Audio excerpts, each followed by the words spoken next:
support people pleasers.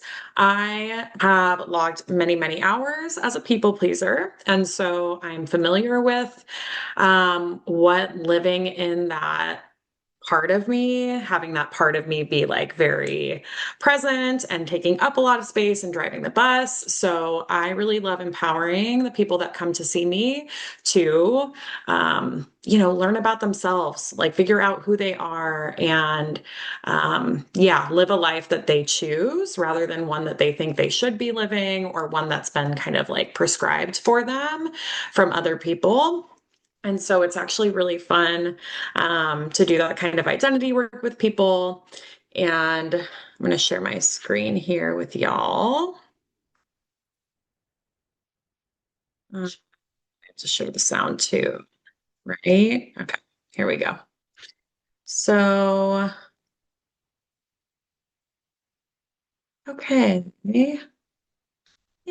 Can we see that? Okay, cool. So yeah, like I said, I've kind of fallen into this work just because it's something that I was exploring in my own therapy and really have found a passion for.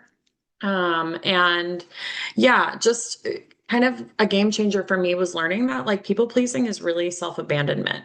It's really just abandoning yourself, um, shrinking yourself, a lack of self-trust. And so, yeah, I think there's kind of a grief that comes with that realization, which we'll explore a little bit more today.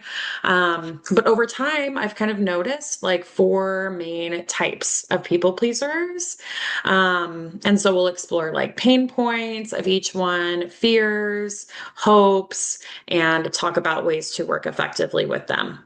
So, of course, as I'm talking, you guys ask questions as they pop up, but I also want you to be thinking about like your own clients and just kind of like keeping in the back of your mind, like, oh, maybe that client has that part or embodies that archetype a little bit. So you can kind of apply this to your own work.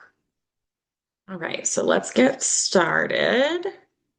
So, what is people pleasing? So, it's an adaptive, and this is my kind of perspective here. This is my conceptualization of it. People pleasing is an adaptive strategy rooted in early attachment and survival. And so I'm sure that we are all familiar with the fawn response, that fourth kind of F, right after fight, flight, freeze. That was coined by Pete Walker. And it really is the idea of like becoming more appealing to the threat. So the relational threat here is often like a parent, maybe they are emotionally immature or narcissistic. That's what I find a lot in my work is there's some sort of sacrifice that my client had to make in order to attach to their caregiver. And so the fawn response, I just love that definition. And I share that with clients a lot. I think that they really benefit from knowing that, like, this is actually a response to your environment, to your attachment, to your caregivers. And it was adaptive, right? It's not something because there's so much guilt and shame wrapped up in this. And it's not something that you necessarily chose for yourself. This is something that your system chose for you as a very adaptive response to whatever was going on. So I will often explain that to clients, and they really feel validated learning about that. And yeah, like I said before, there is this self abandonment that happens to keep attachment, right? And so if a child's safety depends on being compliant or attuned to like a shift in tone, a shift in mood, a shift in emotion, right? Even if it's not like explicitly said, their nervous system really like gets conditioned and learns that appeasement is how I survive. Like that's just the strategy. That's what I do. That's who I am. And so, yeah, the message that they get is like, I need to self abandon to stay connected. This is all about connection. And so, actually, yeah, that makes me think I didn't think about this before, but I have like a 4 or 5 minute video. Maybe you guys have seen it from Gabor Mate, and it's so good. It's so good. If you have people pleasing clients, yeah, it's YouTube. You can just put like authenticity versus attachment, Gabor Mate, and it'll pop right up. But he does a wonderful job of explaining it more in depth than I will. But it's basically the idea that like when we're born, we have two needs, authenticity and attachment. And when authenticity threatens that attachment, we will sacrifice authenticity every time. Like that's the first thing to go because we need that attachment, right? We all know like how important that is, biologically hardwired, all that good stuff. So these clients are really like trading away their genuine core self-expression to gain safety and connection. And so from an IFS lens, that's what I use, EMDR and IFS with people. This part is a protective part, right? That keeps that attachment intact for them. And so I always like the question of kind of us thinking as clinicians, like, what did this client have to trade away in order to keep connection? And then I think I would be remiss if I didn't explain like the pro-social aspects of this behavior, right? Like this is something that is looked at in society at large as like, oh, they're being really considerate. Oh, they're really kind. You know, they're very generous, right? And so that can make it even more difficult to be like, wait, am I doing this because I'm feeling, you know, kind and generous, or is this actually like a strategy that I'm employing? And so like pro-social aspects of like, you know, being relationally aware, right? Emotionally attuned, being able to even kind of anticipate someone's needs before they verbalize it. And that desire for like harmony in relationships. And so those are strengths, like those aren't things that we need to get rid of, right? But the work is more about like, is this people pleasing or is this like you really being genuine from your core self? Um, it's also like, it's kind of a pet peeve of mine when people say, like, maybe you guys have seen people say, like, people pleasing is a form of control. And that bothers me.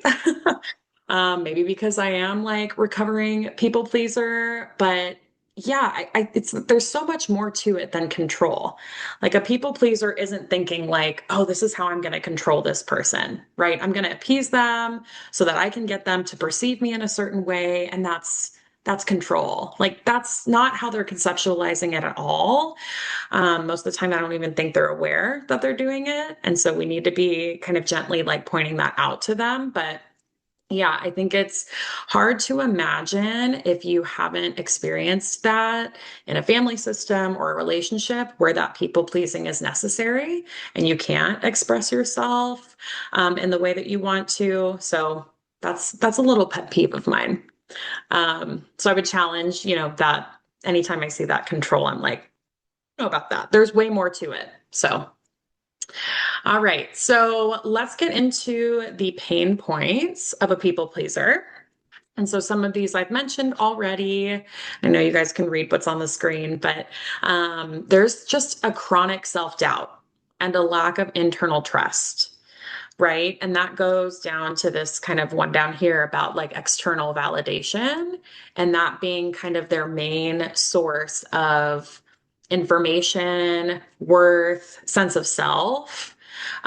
Instead of me looking inward and kind of figuring out like what I want, what I need, what feels good, there's a disconnection there. So instead, we're looking outward to help inform us of what we should be doing or how we should be feeling. Um, this feeling of being too much and not enough at the same time. I think this is just a hallmark for like complex trauma in general, but this really shows up with people pleasers. And so it's really like, I'm trying to figure out how to be just right, how to fit in this little space and not be too much, but like still feel like I'm enough. And that is a struggle that we explore a lot, my clients and I. And then we have The discomfort that comes with others' perceptions or disapproval. That seems like a more obvious kind of trait of people pleasing, right? Are they going to be mad at me? Are they going to be upset with me if I do this thing?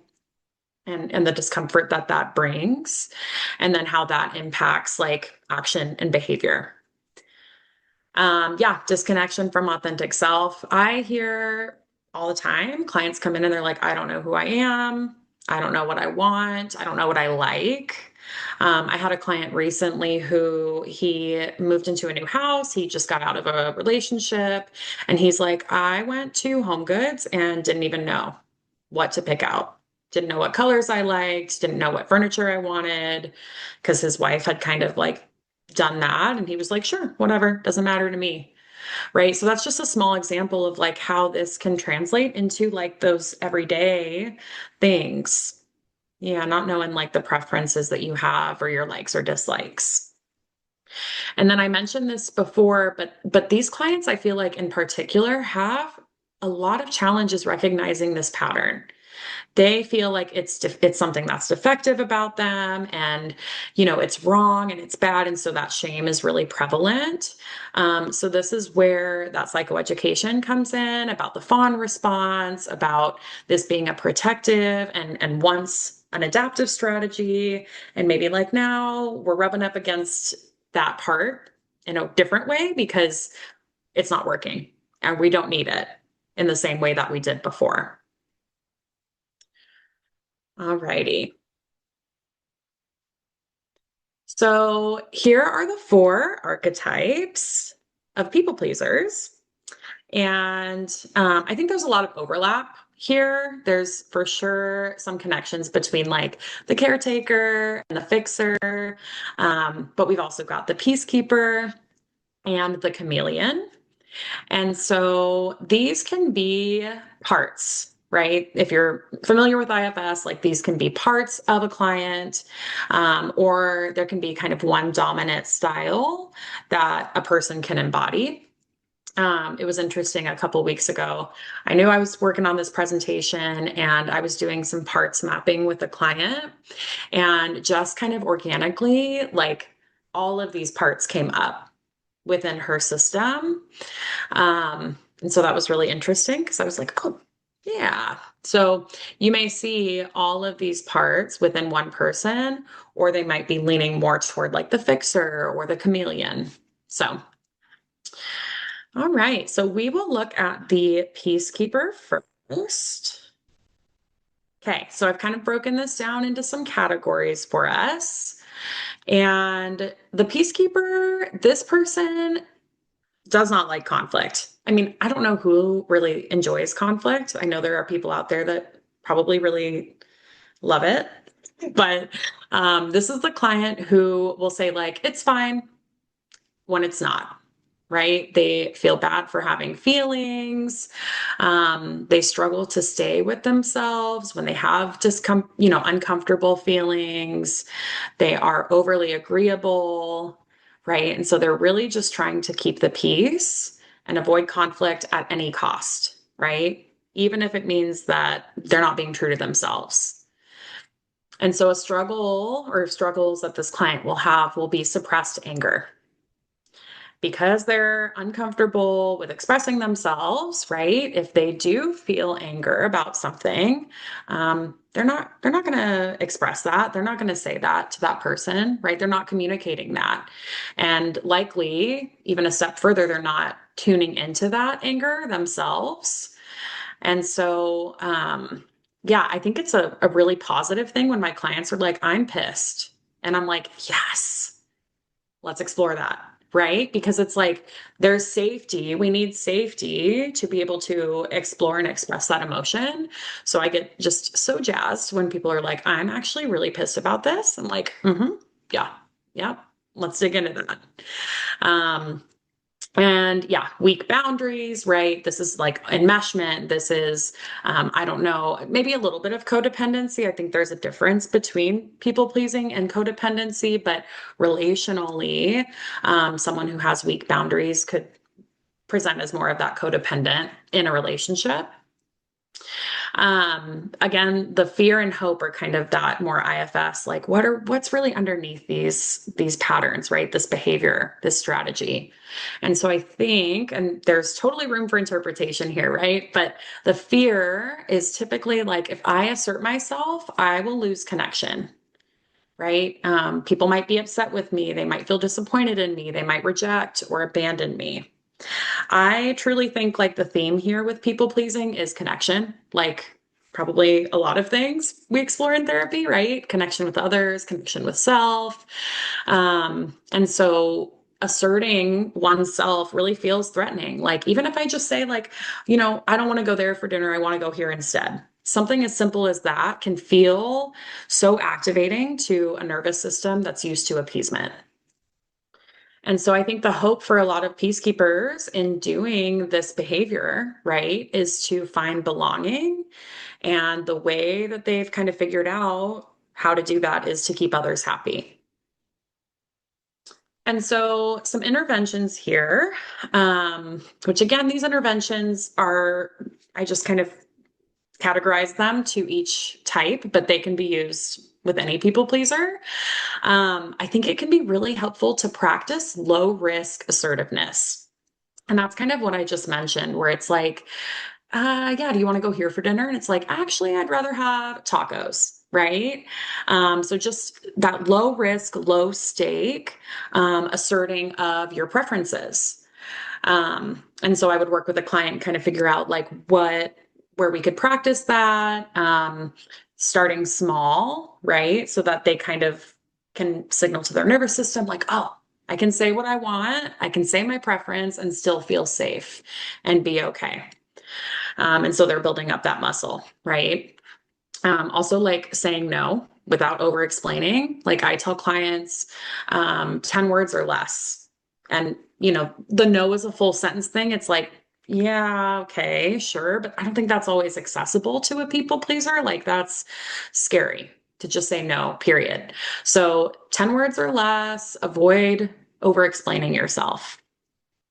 And then making and keeping promises to yourself, right? And this goes with the self-abandonment. Like, can if you say you're going to make your bed every morning, right? Can you stick to that? Can you keep that promise to yourself? Because again, it's small, but it carries a ripple effect.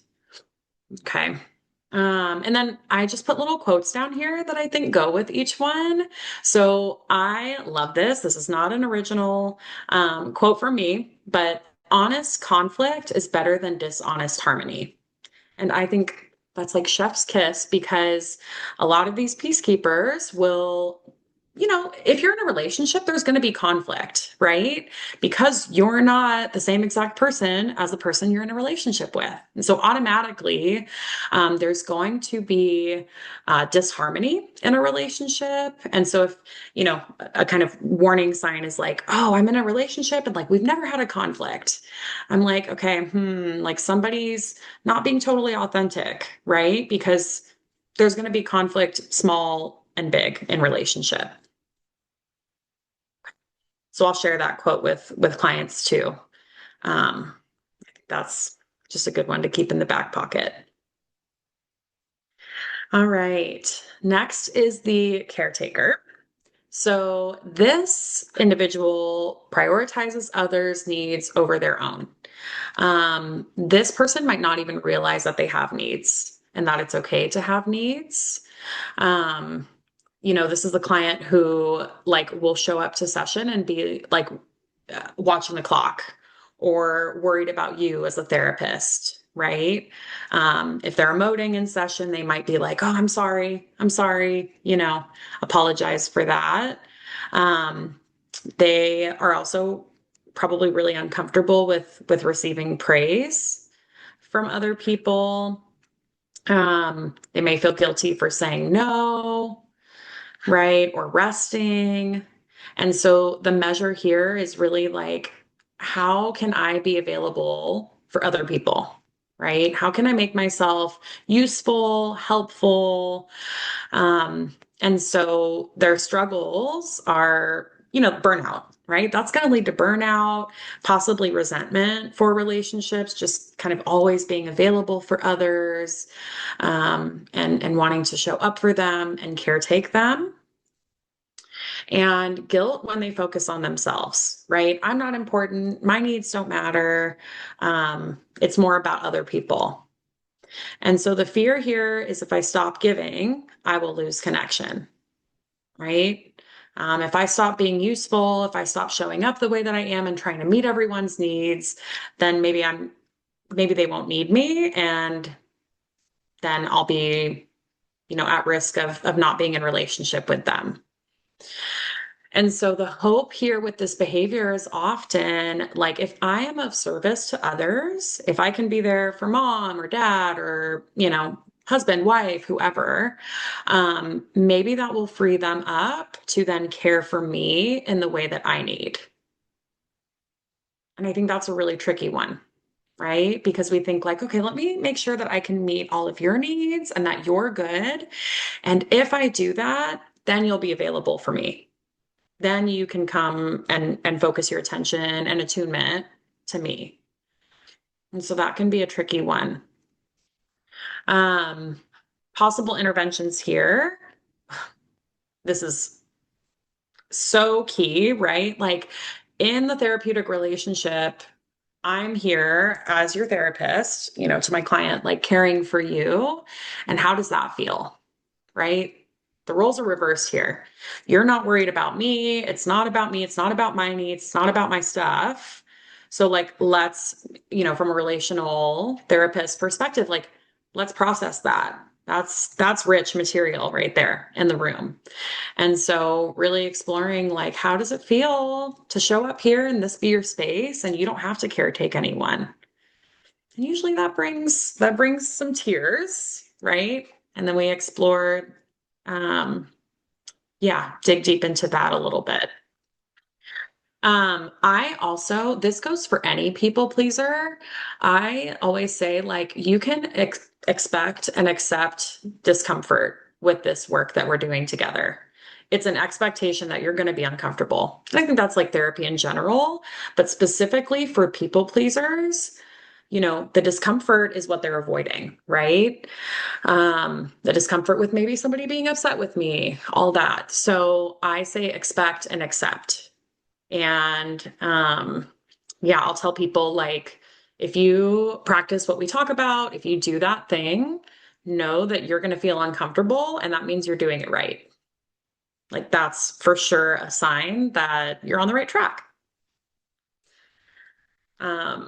And so then the little quote here is, and I've prescribed this to a few people, but it's to reach out to other people like they are mature adults with needs that have nothing to do with your likability, right? The caretaker is so concerned about like, if I don't do this, right, I won't be needed. They won't need me. Maybe they won't like me. Maybe they'll be upset with me. And so really just remembering that like adults are capable of being disappointed and capable of holding themselves in that and being okay.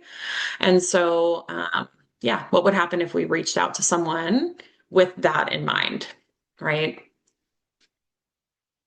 All right, 2 out of 4. We're moving right along here. Next, we have the chameleon.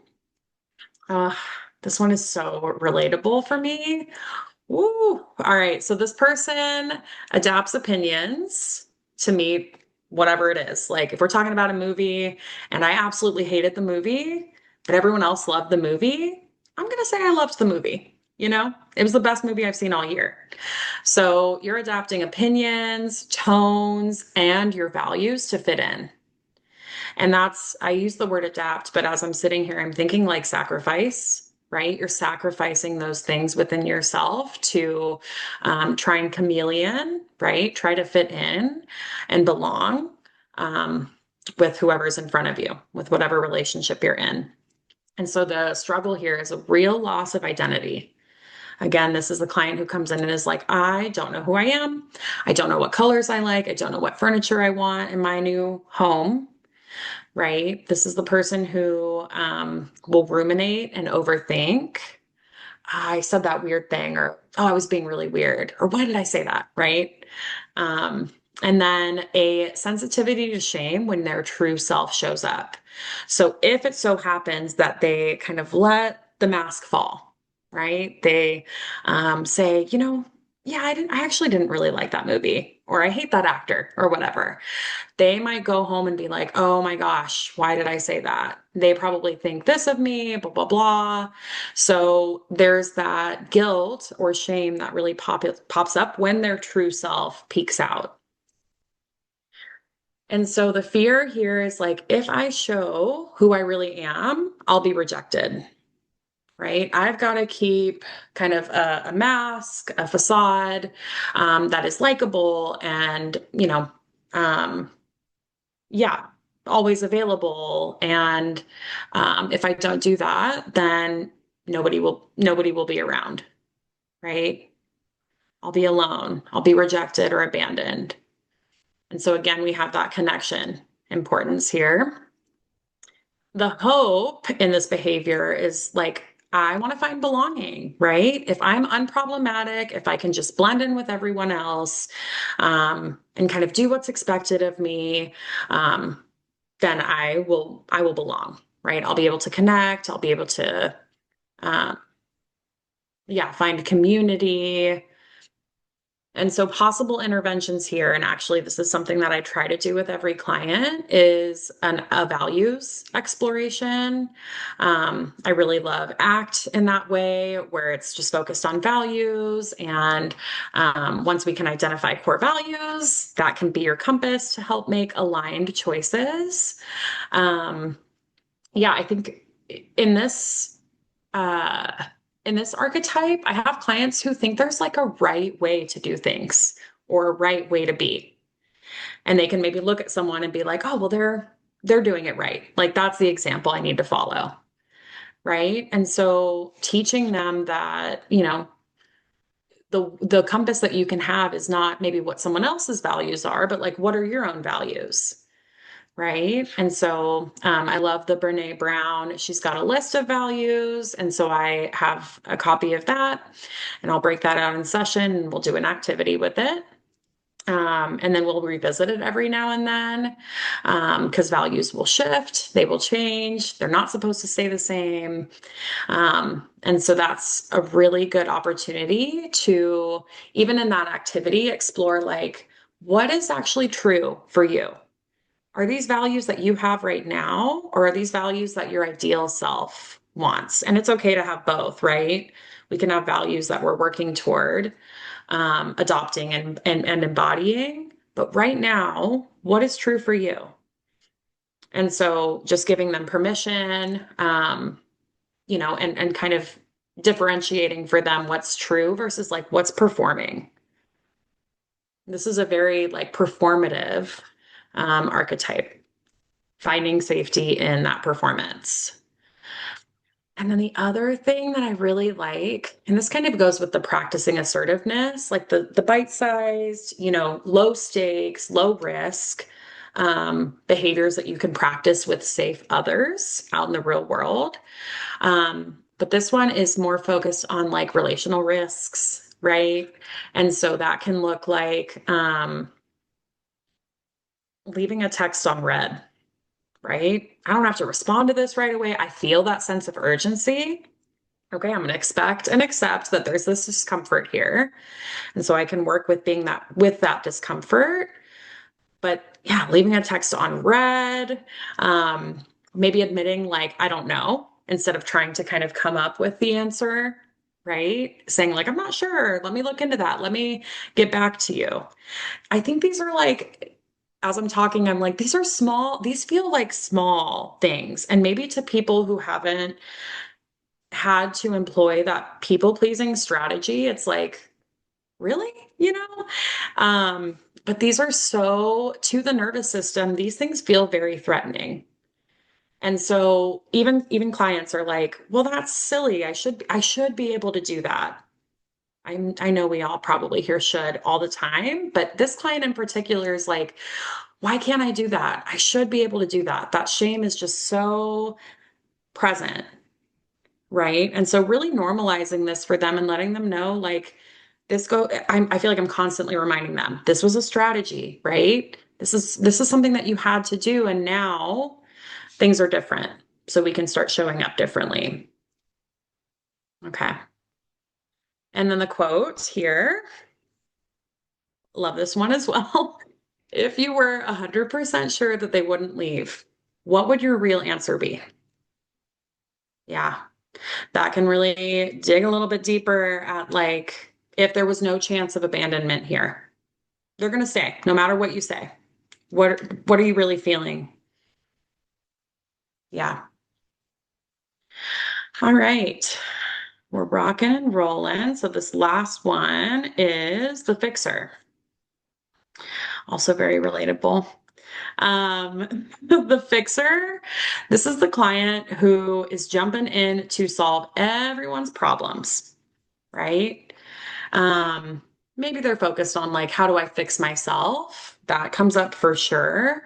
But I think oftentimes there's a focus on others. Um, hmm. And this can really sound like if I could just get my partner to do these things, then we would be good. Or then I would be enough. Or then I would be lovable. Right.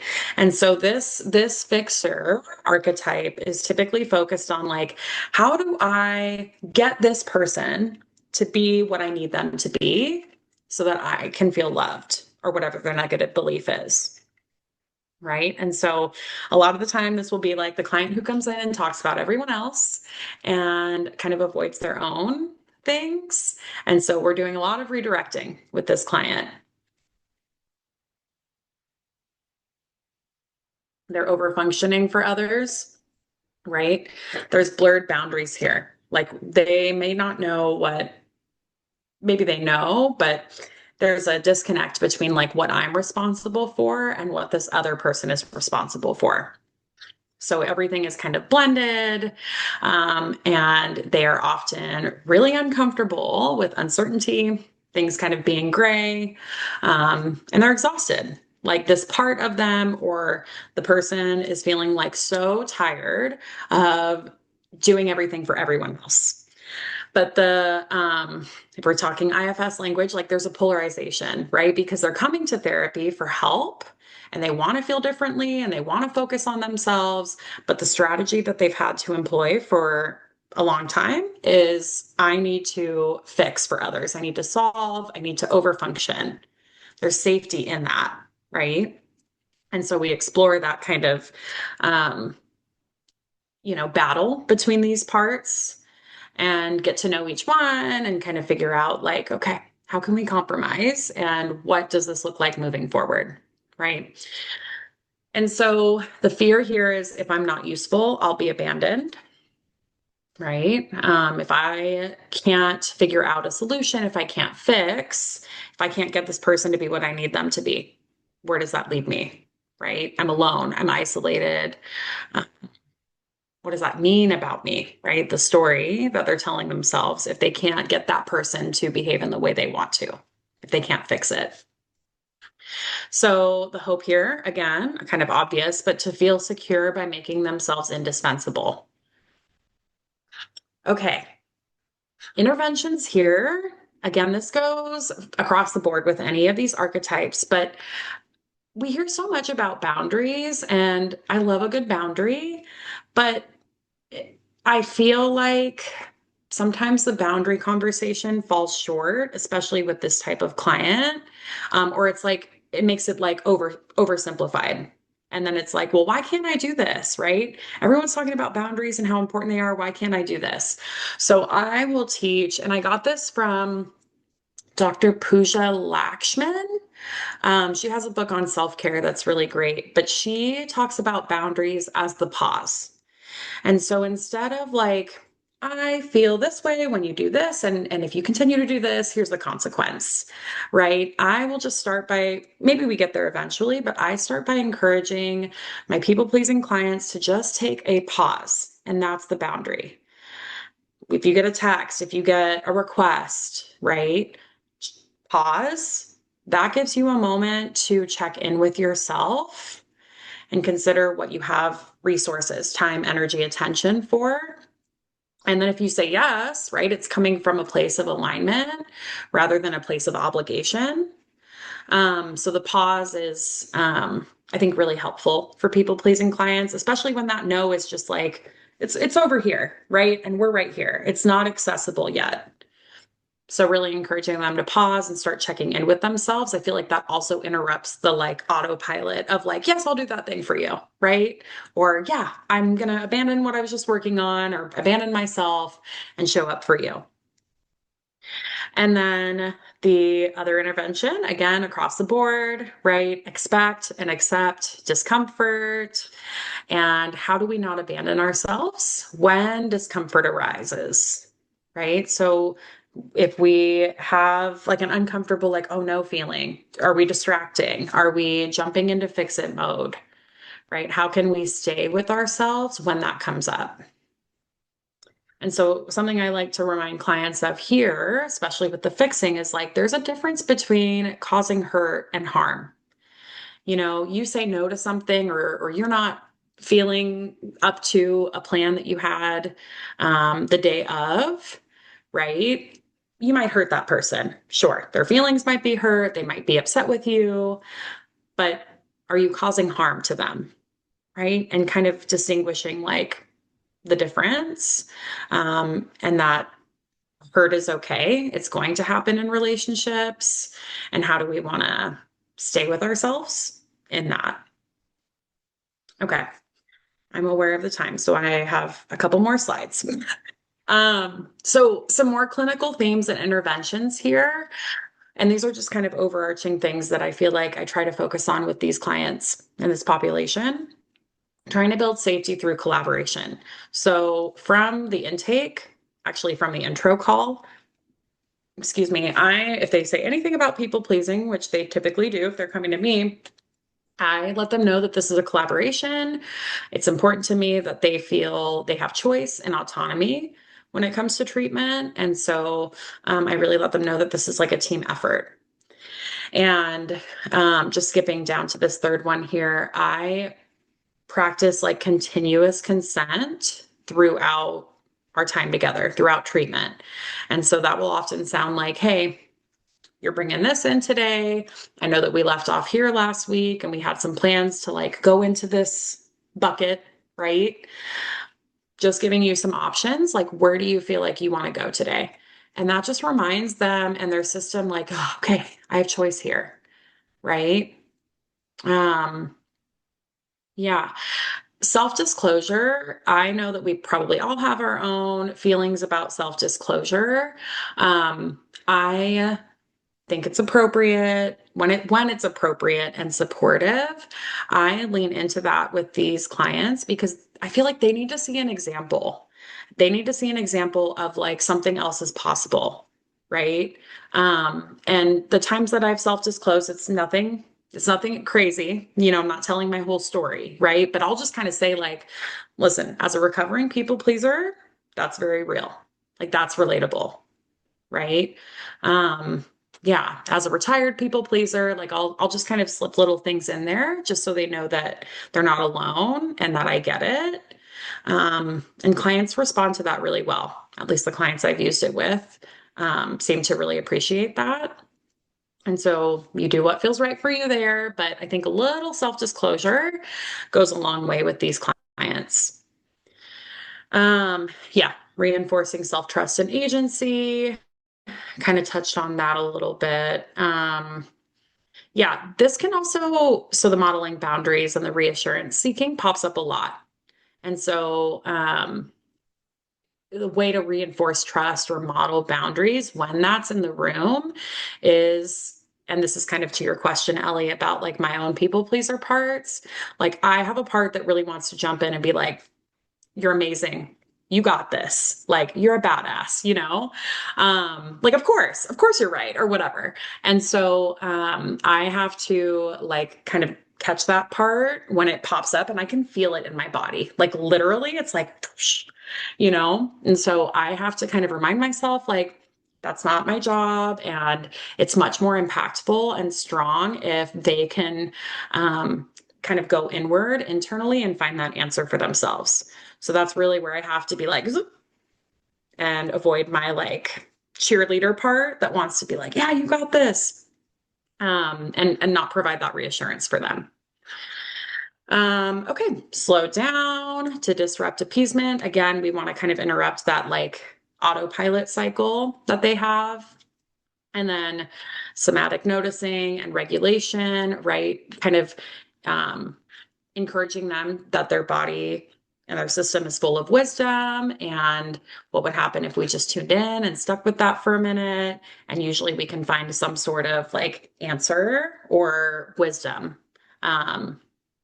when we do that versus like going more like cognitive or insight. So yeah. Okay. Um, I just threw this in there because I've been listening to some good books lately. Um, so the first two are more geared toward like emotionally immature parents, narcissistic people. This third book is so good. I don't know if anyone's read it. Are You Mad at Me? By Meg Josephson. It's so good. I cried multiple times. I'm a crybaby, but like it's so validating. If you have people-pleasing clients, that's the book I would recommend. Yeah, it's super validating. And it's got really good neuroscience in there too. Um, and then just a quote to send us off. Every people pleaser you meet is a survivor of relational threat. They don't need to be fixed. They need to feel safe enough to take up space. So we're not trying to fix this part or get rid of this part. We're just trying to integrate, right? So that their authentic self can come forward. They don't need to be a new person. They just need to feel safe enough to be themselves. So that is it. Thank you Could guys. you go back to the book recommendations so I can take a picture of them? Share my screen again.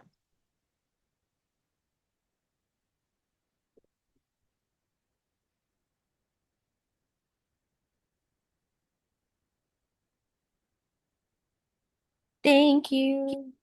Yeah. Perfect. I feel like SG, you asked about how to say no more often. That's a hard one. I don't know if I answered that at all.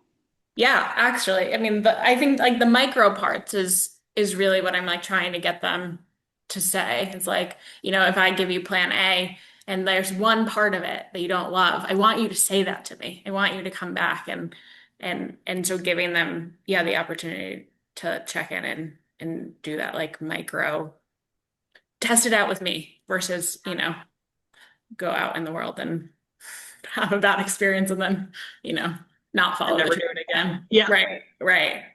Yeah. Yeah. And I feel like a lot of that is built relationally, right? Like the safety that we're giving clients. I mean, I bring humor into my, if that wasn't clear in my Yeah. presentation, I bring that in a lot to my sessions, right? Like I'll say like, tell me to F off, you know? Yeah. It won't bother me. You're not hurting my feelings, right? Yeah, this is the space to try that stuff out. So, Right. Have you read the new Fawning book by Ingrid Clayton? mm-mm.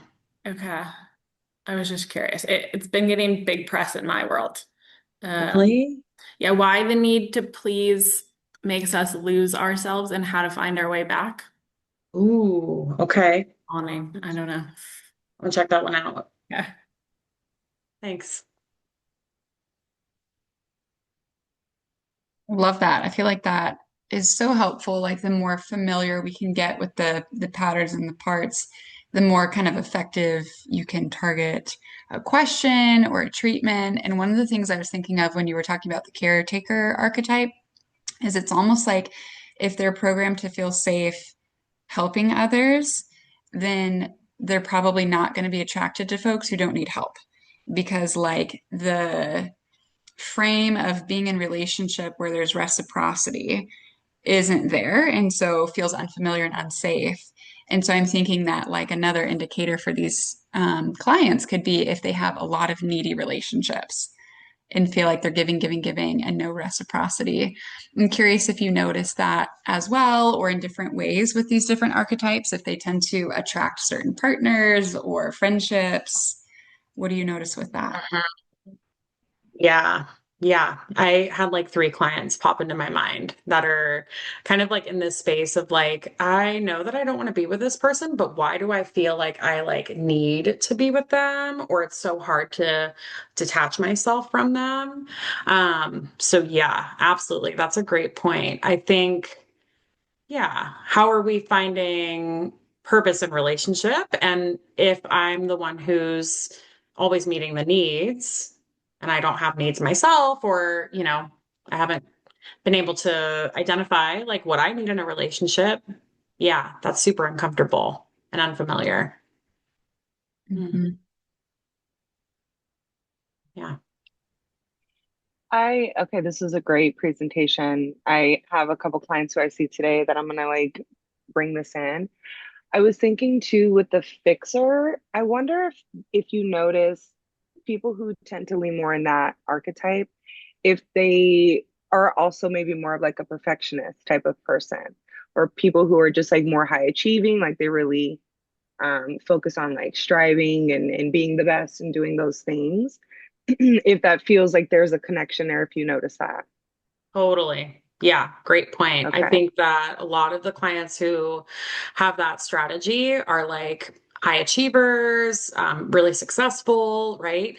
I have a client who is pretty high up in like her corporate world, and she's like, I'm terrified to get to like explore this part because it's done me so well. Like, it's the reason that I'm successful. It's the reason I have money. Like, what happens if that part like takes on another role? And so, yeah, perfectionism, I think really aligns with that. Mhm. Mhm. And that's so helpful. And just to even add this, like with the chameleon, I was thinking of a client who the way that it shows up in here is we'll be in conversation, and as soon as I start to speak, and it'll be like 10 seconds in, I see the shift, and then I'll check in with the client, and they're like, "I'm sorry, I was trying so hard to be present, but I was thinking about, do I look weird? What is she thinking about me? Am I behaving in a way that's socially appropriate?" And so they'll really shift and they'll try to adapt to what they think I want. And of course it shows up in their relationships and things in those, in other spaces. So that one was really, I love the language around that because I think that would be really helpful to the client too to explore with them. Yeah. Yeah. I think that's It's great that super like your client feels safe and supported enough to like share that even.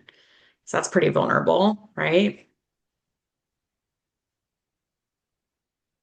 Yeah, so Hey, interesting. I had a question. So I would consider myself to be a recovering people pleaser. I'm also a recovering codependent. So the way that they do, I've done coda meetings, and in coda meetings, they have, like a description of what the typical codependent behaviors are. And I see so much of that part that is the controlling part that you kind of talked about a little bit in the fixer, right? Of this idea that if I control someone, I will be able to manage whether or not they're mad at me, or I can kind of dampen whatever the eggshells that I'm walking on if I'm constantly trying to fix their problems so they can see me in a different way.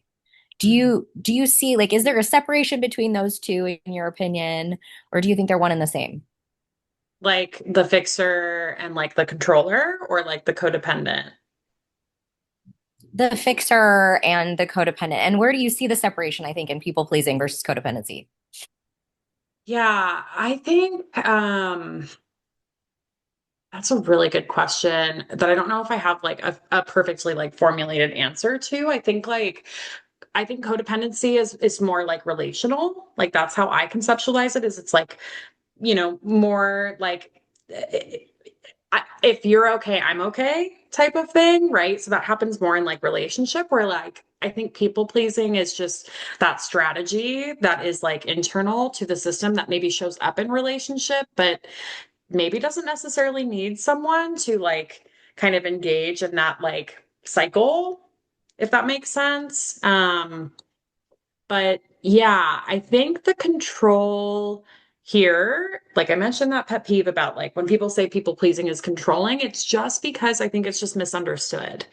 Um, and yeah, it is kind of a controlling strategy, right? We're trying to control perceptions, we're trying to control things that we will never be able to control. So it's like a fool's errand in that way. But yeah, I just feel like that word control kind of rubs me the wrong way. So yeah, I don't know if I What answered does your that say question. about you? Actually, I have to admit that doing coda meetings, that one freaked me out too. And I realized the reason for that was that I saw it in myself and I saw it in my mother. And my mother is like the one that taught me. My parents, obviously, you guys are therapists. My family kind of brought this about. So like for me, it pissed me off because I didn't want to see myself in a controlling way. And I find that clients that we talk about control is usually referred to as a narcissistic tendency. And so we have a lot of conversations about the difference between narcissistic control and people pleasing or like codependent control because they're very different, right? They're born from different things and the goal is very different. Yeah, that's great. Thanks for adding that. Love that. Well, thank you so much, Carly. This was super informative and helpful, and yeah, so great. All right. Well, you Thank guys have a you. great rest of your day. Thanks for joining. Thank you. You.